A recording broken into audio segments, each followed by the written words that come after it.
Hi, it's me, Jacqueline. Welcome to my channel.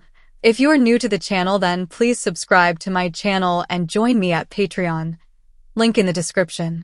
Being pragmatic, I wrote out all the conditions and terms on paper, excluding any and all reference to our ideas about who would get free rein to court which sister. We discussed each tenet, and I worded each phrase to agree to what we originally discussed earlier. Bill thought I was being overly cautious, but that's the way I am. I felt our getting lessons in grooming to be a professional escort wasn't going to be a fun experience for Bill or for me unless we instituted a means by which we both had a bit of a challenge involved. Bill's attitude toward being trained by a woman in order to get ahead improved once the primary motive of a serious wager between us was added to the idea. We both signed 3 copies of the agreement after I had typed it up on my computer and printed them out. Bill folded up 1 copy and stuck it in his wallet. The other, he folded in half to show to the Benson sisters after he went to them with his tail between his legs to ask for forgiveness.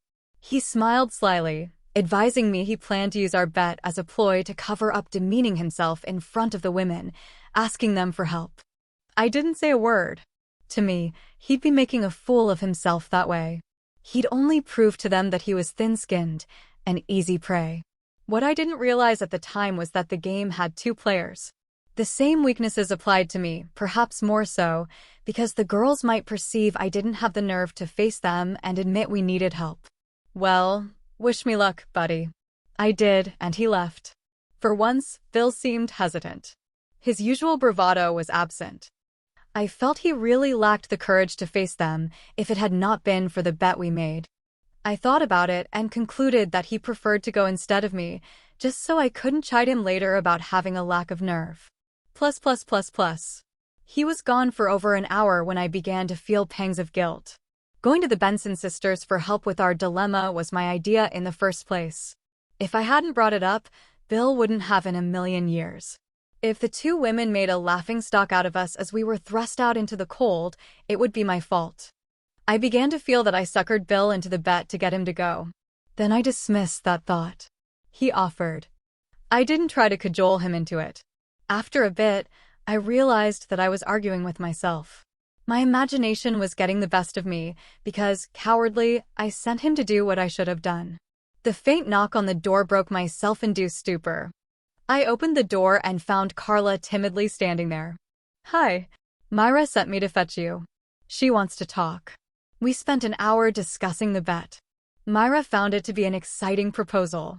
She had no problem with it, but wanted to recite the terms of our wagering out loud, after which, the 2 sisters signed as witnesses and asked for our copies. They both signed our copies and returned them. I sensed rather than saw the look of smug satisfaction on Myra's face. Now then, this is how we shall proceed. I shall devote my time to Bill's training and Carla will monitor yours, Phil. Our current schedule is wide open, so we'll delve right in, hopefully to achieve satisfactory improvement within the week. We'll arrange for your assignments and critique your performances after each one. Your basic training should be complete in far less time if you apply yourselves, recognize deficiencies, and correct them immediately as we go along.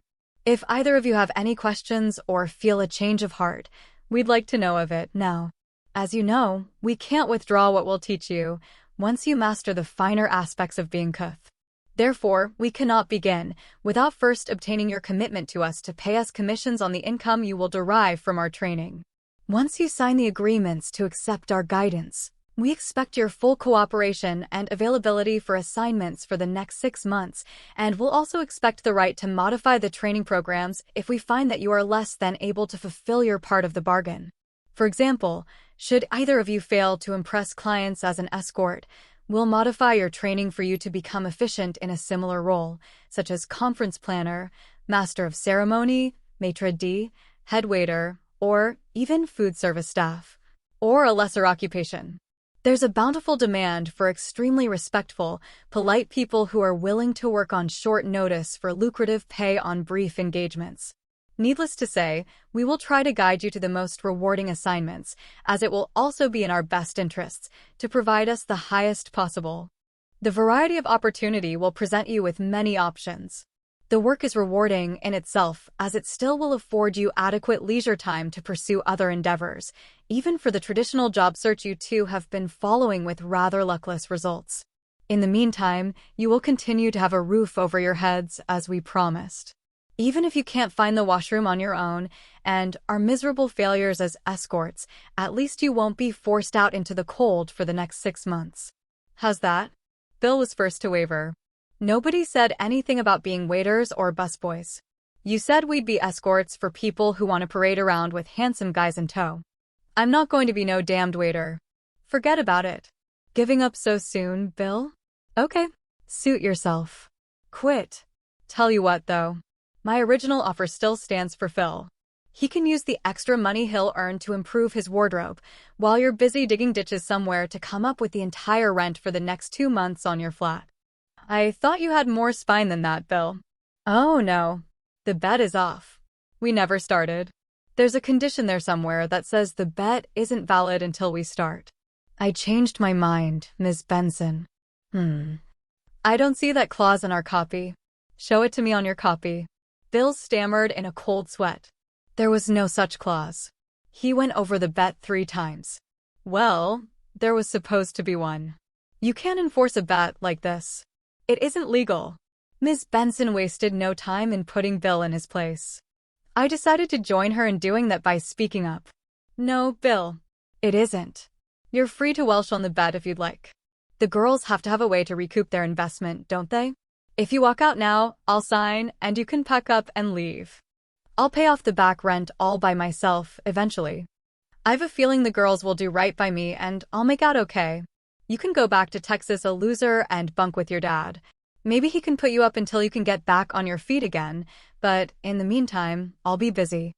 I can't have you moping around the flat to demean me while I'm giving this idea half a chance, because you'll try to undermine the process, sure as rain. So, do whatever you want, but I'm signing up. Loser? Me? Damn you, Phil. You know better. My dad's out of work now, too. I told you that. That's why you suggest him. You rat. So, this how you're paying me back for offering to let you share the apartment with me? Some friend you turned out to be. I bit my tongue.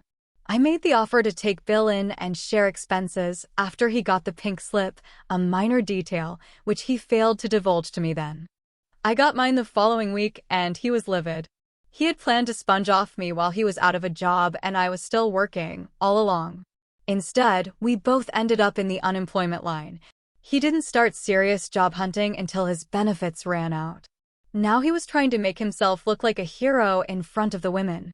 My regard for his integrity just lost mega points. Myra reacted quickly. There's no need for the two of you to shout at each other. We hear you plainly if you lower your voices to a decent level. Half of the tenants in the building can hear your shouting through these paper-thin walls.